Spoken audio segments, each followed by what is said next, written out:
irmãos, boa noite a todos. Que a paz do amor de Jesus possa envolver os nossos corações e que nós possamos, então, durante a exposição da nossa lição, refazer as nossas ideias, as nossas energias e sairmos daqui renovados, né, para as nossas vidas de cada dia, de cada instante das nossas vidas. O título da nossa lição hoje é O Servo de Maria. Essa lição, ela está, é uma história que está no livro Memórias de um Suicida, que eu li há muitos anos. E, alguns anos, bem depois, eu comprei um livro menor e essa história estava lá. Então, essa história, ela é narrada por Sóstenes, que é o diretor da cidade Esperança. E ele vai contar para nós, então, a história de Aníbal de Silas, um dos professores de Camilo, popularmente o Castelo Branco, né, que é autor do livro Memórias de um Suicida, um dos professores de Camilo na cidade Esperança. Mas antes da gente entrar mais nessa história, vamos rever aqui um pouquinho sobre a questão da reencarnação. O espírito reencarna várias vezes para quê? Para se aprimorar moralmente e espiritualmente. Então a vida na Terra nos oferece as lições de natureza material, de natureza, digamos assim, que só a escola da Terra pode nos oferecer, né? Então, por exemplo, no livro Entre a Terra e o Céu, o ministro Clarício vai explicar a André Luiz que quando uma falta é cometida aqui na Terra, ela vai ser reparada aqui. Então, por isso que o espírito às vezes adia a hora de reencarnar, mas quando a espiritualidade superior aconselha, ele vai se preparando, e esse preparar significa trabalhar a vontade, trabalhar o pensamento, para aceitar a necessidade de enfrentar as lutas referentes à condição do encarnado na Terra. E se a falta é cometida no plano espiritual, ela vai ser reparada lá também, através de trabalho, de lutas, de dedicação, né, de toda maneira, né? E não existe nenhuma falta, seja ela pequena, média ou gravíssima, que não tenha de ser reparada. Então, na parte que fala sobre o livre-arbítrio, no livro dos Espíritos, os espíritos superiores nos advertem que já não é senhor de si aquele que cometeu o erro, aquele que lesou o seu semelhante. Essa questão vai longe. Eu andei esses dias estudando, por mais de uma vez, o livro Evolução em Dois Mundos, e tem umas questões lá sobre justiça, sobre as nossas questões de vida no nosso cotidiano, que oportunamente eu vou colocar nos nossos estudos públicos, mas assim, pequenas doses, porque não dá para a gente refletir sobre tudo de uma vez só. Mas, então, a gente reencarna para aprender, para se aprimorar. Então, por que tem sofrimento? Porque nós utilizamos mal o nosso livre-arbítrio. Isso falando da grande maioria dos espíritos que estão sobre a Terra, né? A maioria de nós somos espíritos milenares, que estamos reencarnando na Terra várias vezes, né? Há milênios, e segundo a Amélia Rodrigues, o espírito da Amélia Rodrigues, nós retornamos seguidas vezes ao plano espiritual, de mãos quase vazias, aprendendo com pouquinho, ou quase nada. Bom será se não adquirir mais débito, porque nós temos a fé raciocinada, mas na verdade nós não utilizamos ainda sabiamente, digamos assim, os bens imortais que o Evangelho trazer. Embora, então, os espíritos respondem a Kardec que as reencarnações, elas são em número quase infinito, porque nós aprendemos devagar. Então tem que reencarnar várias vezes até conseguir melhorar, até conseguir entrar naquela condição. Não, agora eu sei que eu tenho que melhorar, eu vou perseverar, eu vou enfrentar luta, eu vou enfrentar dificuldade. E nem todo aquele que sofre na terra significa que é porque ele está devendo alguma coisa. Para nós espíritas, nós pensamos tão pouco, na verdade nós temos ainda tão pouco conhecimento da imortalidade, da lei da vida, do que a revelação espírita nos traz em matéria de enriquecimento para a nossa vida, porque aquele que conhece mais, ele vive melhor, não vive? Ele se precaver.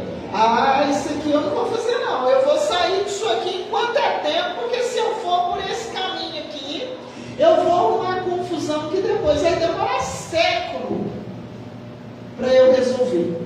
E a vida é isso mesmo. Diante de uma situação, quando nós temos pouco conhecimento, pouca reflexão sobre a vida, qualquer coisa a gente dá uma resposta. A gente vive naquela faixa de entendimento do tipo, eu não levo desaforo para casa. E quando a gente está nessa faixa de entendimento de não levar desaforo para casa, significa que cria uma confusão a cada momento. E confusões graves. Às vezes a gente ofende uma pessoa e para a gente conseguir recompor o que a gente causou de mal para aquela pessoa faz séculos, num minuto, né? Bom, mas então vamos ver a biografia do Aníbal de Silas, contada pelo diretor da Cidade Esperança, que é um dos núcleos, né, lá do hospital da Legião dos Servos de Maria, onde acolhem suicidas, né? O livro Memórias do Suicida, é aconselhável ler esse livro, quem tiver curiosidade, só quando tiver num grupo de estudo, e ler devagar, porque digamos assim, a atmosfera, a psicosfera, não sei nem se eu posso falar psicosfera do livro, que é muito difícil, é muito pesada. Quando eu li, uma amiga minha me divertiu, falou, você toma cuidado, isso não é para ler com pressa não. E quem tem juízo é quem obedece, né? Eu demorei um ano para ler, porque a gente cansa, é doloroso, é triste, e do mesmo jeito que a gente, quando assiste um filme que agride a nossa condição espiritual, as leituras também. Ah, mas não é uma leitura espírita? É, mas a gente não é espírita evoluído. Nós estamos ainda na condição de meninos espirituais, como vai falar aqui o nosso professor Aníbal. Então, Aníbal de Silas, ele estava naquele grupo de meninos que queriam chegar perto de Jesus para abraçá-lo. E os apóstolos estavam afastando as crianças. E os apóstolos estavam afastando as crianças para que elas não incomodassem Jesus. E Jesus foi enérgico e disse a eles: deixai vir as minhas criancinhas e não as impeçais. Né? Mas por quê? O que significa que brevemente esse deixai vir as minhas criancinhas? É porque a criança, ela nasce pequena e ela tem pouco conhecimento, geralmente até isso tem fase até na adolescência, nos casos, nos melhores casos, nos casos medianos, a criança ainda não chegou nos seus momentos de prova, ela não atingiu, ela não assumiu ainda a sua bagagem espiritual, e por isso a criança tem aquela doçura, aquela pureza encantadora, né? É encantadora para conquistar está o pai e a mãe que vão cuidar dela, né? É encantadora porque a criança vem ao mundo com uma vontade de vencer, de aprender, de melhorar muito grande. É muito natural na criança.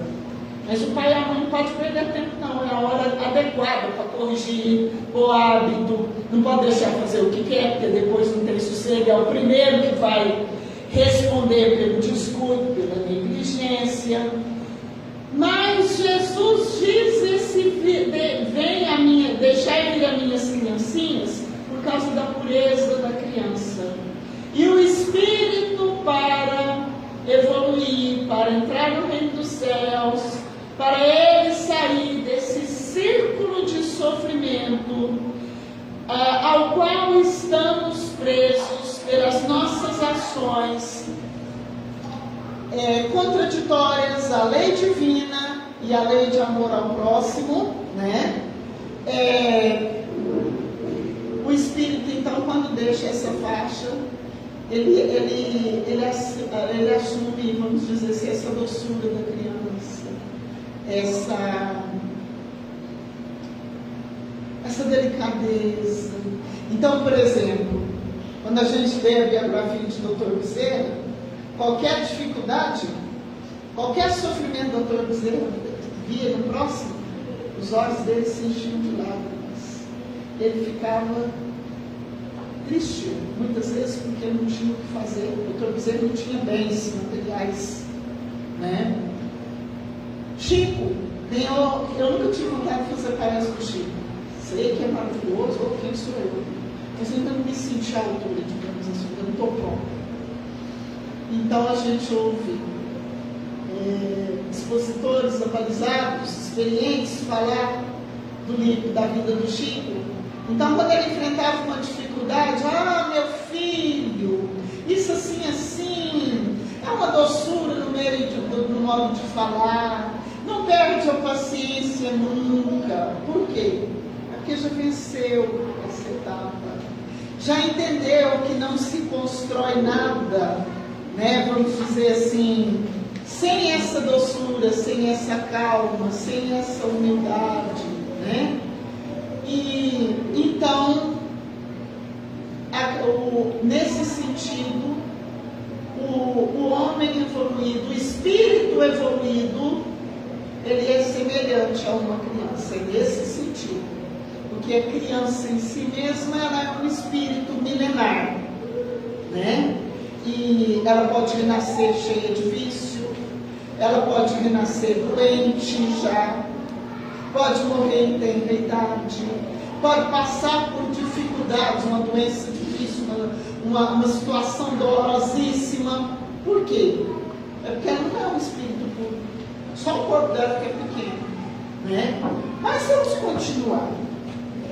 Então o Aníbal estava entre essas crianças, e aqui vai falar, né, nessa história, que ele desde longas eras foi preparado para viver aquele momento inesquecível de ficar ao lado de Jesus ali. Jesus estava cercado de crianças. Quando Jesus então disse: o deixai vir a minhas criancinhas. E Aníbal cresceu, aquela ideia nunca mais saiu da sua cabeça. Aquele quadro dos dizeres, das lições de Jesus. Ele cresceu então fascinado pelo Evangelho do Cristo. E ele então, aqui na terra mesmo, na idade adulta, ele sempre gostou de educar crianças e jovens. Mas ele queria adquirir uma virtude. Sabe qual é? Porque Jesus, quando ele estava falando com a multidão, falando com os discípulos, falando com os sofredores, falando com cada um daqueles que o procuraram, ele ensinava, projetando quadros mentais adequados à necessidade de já era puro. O Aníbal ainda não. Nem lá no livro Memórias de Suicida ainda não. Porque qual o espírito puro que nós conhecemos aqui na terra? Somente Jesus. E o Aníbal ficou tão fascinado que ele desencarnou, chegou lá no plano espiritual e não perdeu tempo não. Ele continuou estudando, ele continuou educando crianças e jovens, ele continuou se aprimorando moralmente, espiritualmente. E o espírito lá no plano espiritual, como nós sabemos pela leitura das obras, eu vou citar aqui as obras de André Luiz, eu vou citar aqui o livro Ave Cristo, por exemplo. O espírito não perde tempo não, desencarnou, viu que está desencarnado, ele começa, faz tratamento uma parte do dia, a outra ele está estudando, a outra ele está se aprimorando, a outra ele quer ser alguém melhor, ele está utilizando a sua vontade para avançar moralmente e espiritualmente. E no livro Obras Póstumas, vou dizer que Allan Kardec nos ensina que os espíritos puros são plenamente felizes porque já aprenderam tudo. A ignorância é uma coisa que nos faz sofrer, limita a nossa percepção, limita a nossa felicidade, a gente não sabe como agir, né? Bom, e Aníbal então queria aprender, adquirir esta capacidade de evangelizar, projetando quadros mentais para cada ouvinte, de acordo com a história, de acordo com a necessidade de cada um, como Jesus fazia. Pretencioso, né? Esse amigo, isso vai custar sério, vai custar dificuldade para ele. Tem uma história que conta o seguinte, que uma vez ele chegou a Roma para divulgar o Evangelho. E naquela época era comum as pessoas não esclarecidas, as pessoas ignorantes de qualquer classe social, ridicularizar, insultar, ofender, matar, condenar à morte, à fogueira, os adeptos da doutrina de Jesus. E Aníbal chegou em Roma, ainda bem ele nem tinha visto, foi a conta dele chegar. De repente ele se viu preso e condenado à morte, porque era então adepto do Evangelho de Jesus. Isso para o cristão verdadeiro, para aquele que já tinha consciência da imortalidade, não era motivo de castigo, era uma honra. Era um prêmio verdadeiro, morrer por causa do Cristo. E no último capítulo do livro, 50 anos depois, que eu li há poucos dias, eu li outra vez há poucos dias, a Emmanuel vai falar para nós que entre aqueles que morreram martirizados porque eram cristãos, havia espírito de todas as categorias, né? E de todas as categorias, de todas as condições evolutivas. E Aníbal então teve o corpo queimado vivo lá nos jardins de Nero, que Nero, na sua loucura, mandou, né, colocar, incendiar os corpos vivos lá nos seus jardins. Olha que trem é doido, hein? Nossa Senhora! E nós sabemos que isso é verdade. E Aníbal então teve esse tipo de morte aos 37 anos de idade. E ele não perdia tempo não, estava aqui na Terra, estava tentando aprender. Desencarnava, os métodos de ensino da espiritualidade são mais evoluídos, aprendia mais. E sempre se especializando na capacidade de educar crianças e jovens.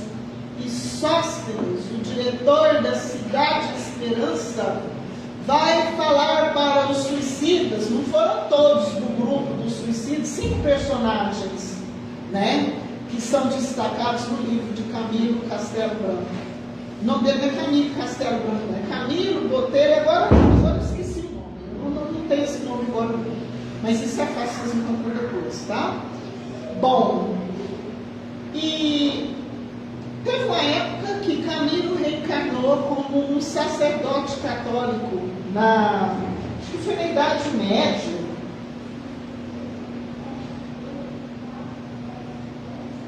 Acho que foi na Idade Média. E ele então educou muitas crianças desamparadas, abandonadas pelos pais, fazendo delas homens úteis, honestos, né? que trabalhariam pelo progresso da sociedade, e mulheres honestas, responsáveis, ligadas ao lar, à família, nos moldes da época. Então Camilo nunca perdeu tempo. Sóstenes, contando a história de Camilo, vai dizer o seguinte: Camilo levou, não é Camilo, é o Aníbal.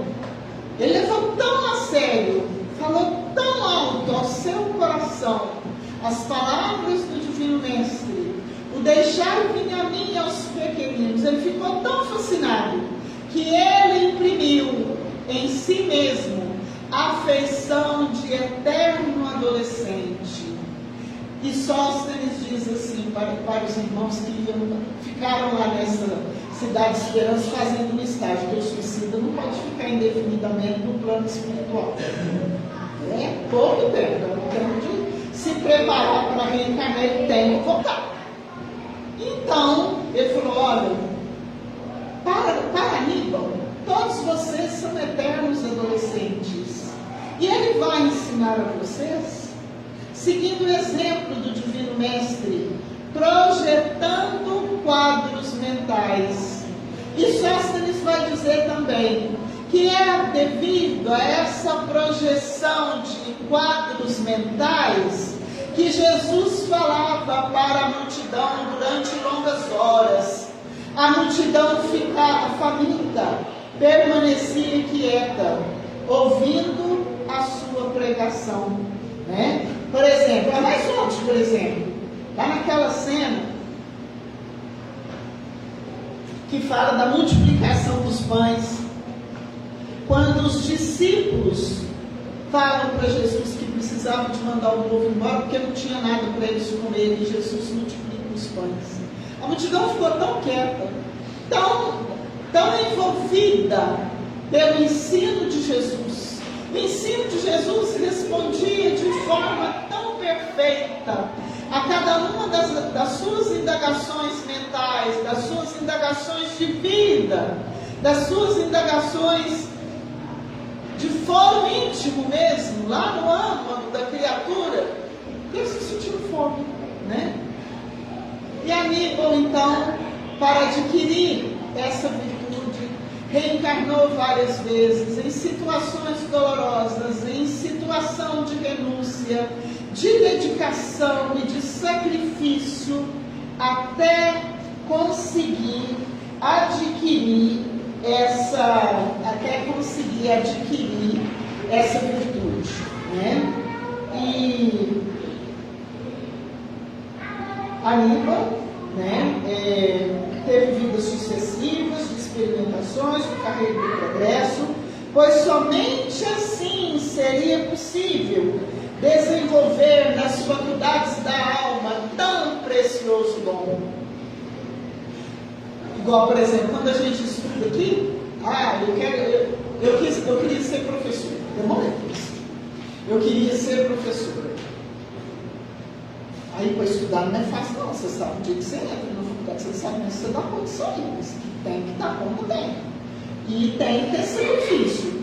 Terminou para exercer a profissão, o sacrifício continua do mesmo jeito ou aumenta. Para cuidar de uma família, o sacrifício é imenso.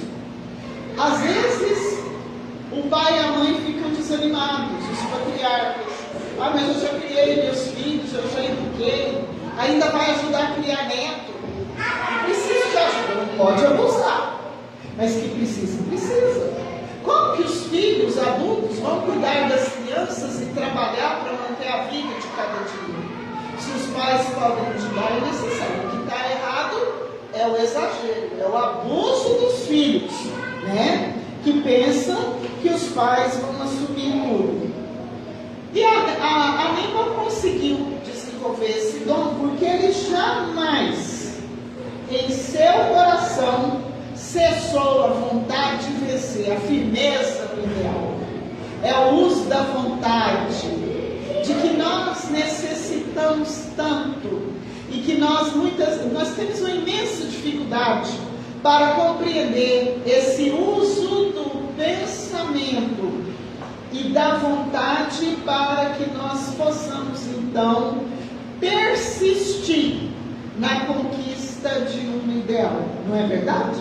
Nós temos muita dificuldade, todos nós ainda temos, né? Mas é preciso perseverar, é preciso vencer, né? Os dias gloriosos, né, das provações, nesse ano eu nunca consegui esquecer os dias gloriosos das pregações de Jesus, que ele teve a oportunidade, ele cresceu ali ouvindo aquela maravilha. Já pensou?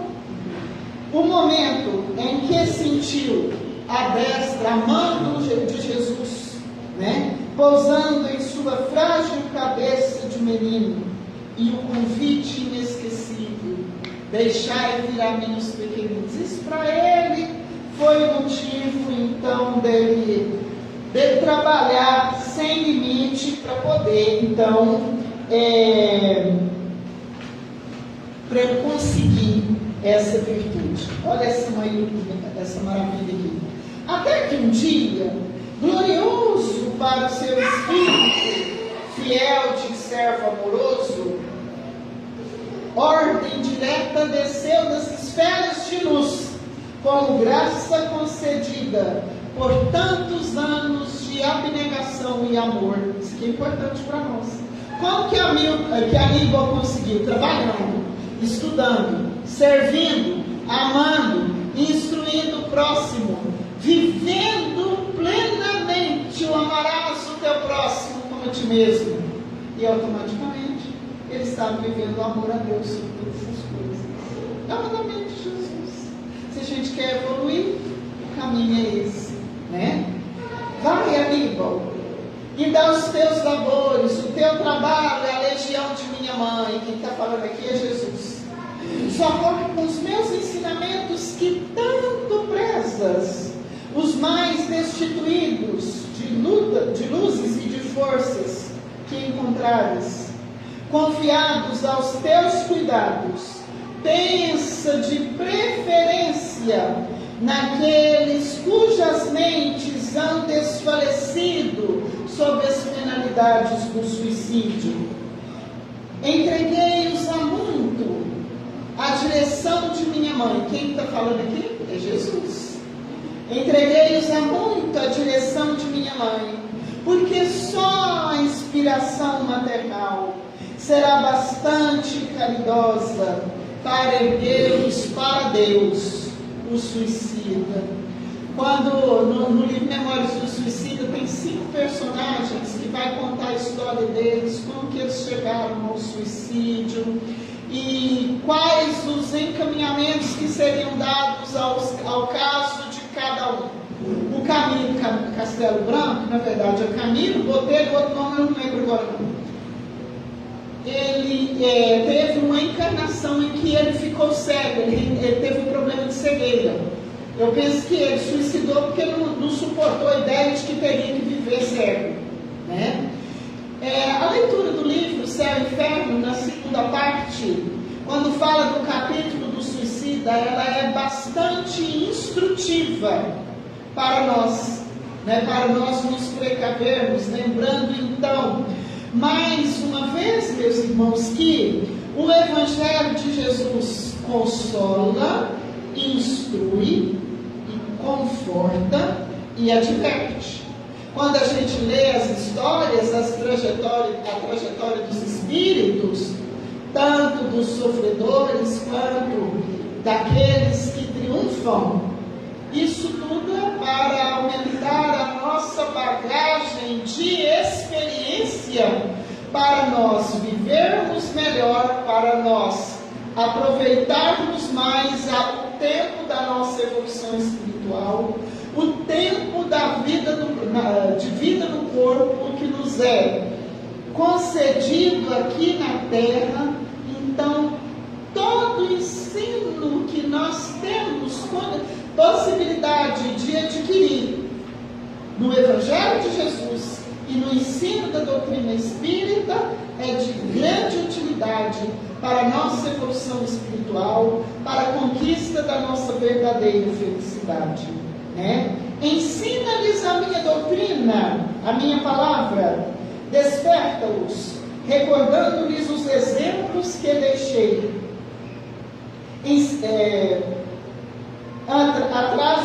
através de minhas lições. Ensina-os a amar, a servir, a dominar paixões. Nós temos que aprender também, né?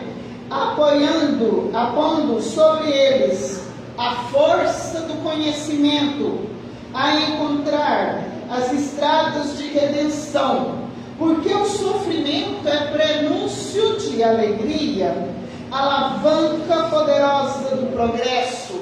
Nenhum sofrimento dura para sempre. Todo mal, por maior que seja, ele, na verdade, quando comparado com a eternidade, ele é breve e passageiro. Porque você não conhece a minha vida, é a lei de Deus. Nós todos somos filhos de Deus, meus irmãos. Somos amados por Ele. E o seu amor é tão grande que nós vivemos, então, mergulhados no amor divino, que nunca nos perde de vista. Tenhamos fé, tenhamos força, aproveitemos os momentos de maior dificuldade para fortalecer a nossa ligação com Deus.